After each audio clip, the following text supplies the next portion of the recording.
Look at that beautiful view, that beautiful blue sky. Get ready for some changes. So let's just soak that up for a minute. If we could, please. Let's get to Anthony, who's checking out our forecast here, because I think, it's Friday. People have their weekend plans, and I think we're counting on you for a timeline here in terms of what can I keep on the calendar? What do I have to say? Sorry, can't do it this weekend.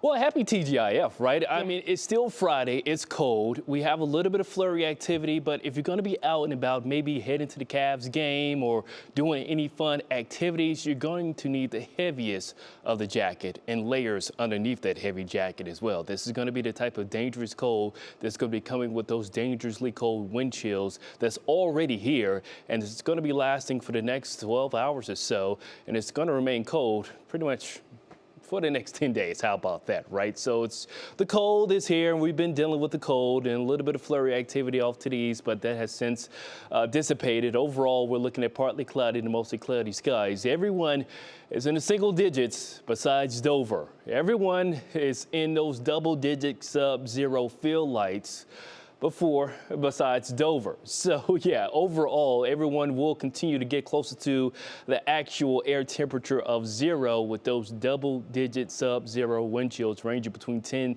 to 20 below. And the heart of the cold air is going to be eventually sliding in and moving across the lower Great Lakes. So that's going to be our weather as we go throughout the overnight with partly cloudy skies.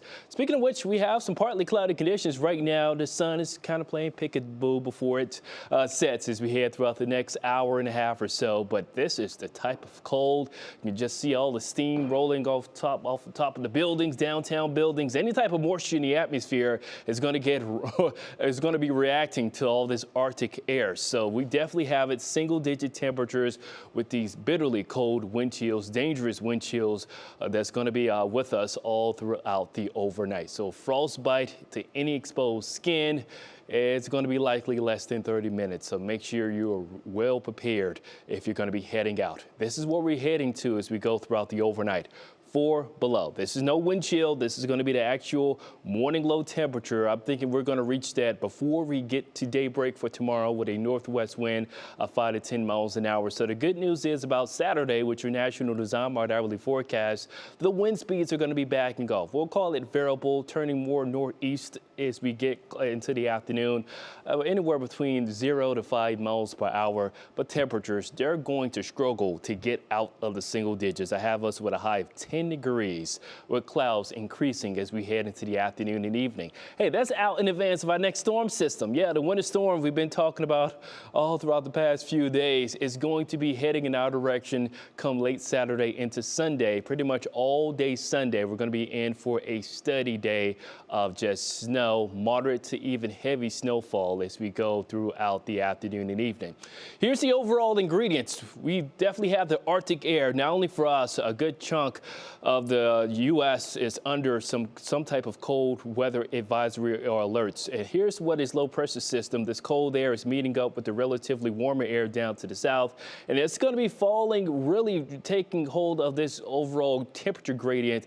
That's going to be the overall track of this low. And notice where we position with this low. We're going to be on the cold and snowy side. We already have snow breaking out portions of the Mountain West and now into the Central Plains. This is going to be our weather with this developing low that's going to be heading in our direction. Therefore, the National Weather Service has prompted all of Northeast Ohio under this winter storm warning, which starts at 7 o'clock for tomorrow evening. So let's start the clock there with your National Design Mart hourly forecast.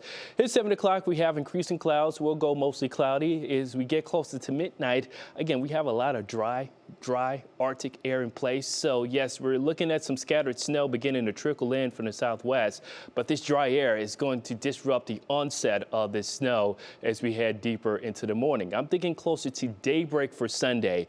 We're going to see the snow really start up for us as we go throughout the morning. As we get closer to your lunchtime hour for Sunday, midday, yeah, the real show is going to be underway. Everyone's seeing some moderate to heavy snow. Take a look. We're looking at some deeper blues showing up along Route 30. They're going to be the first ones to see the heavier stripe of snow as we go throughout the afternoon and evening. Everyone's seeing moderate to heavy snow as we get closer to 5 o'clock, 6 o'clock, 7 o'clock, getting closer to 9 o'clock.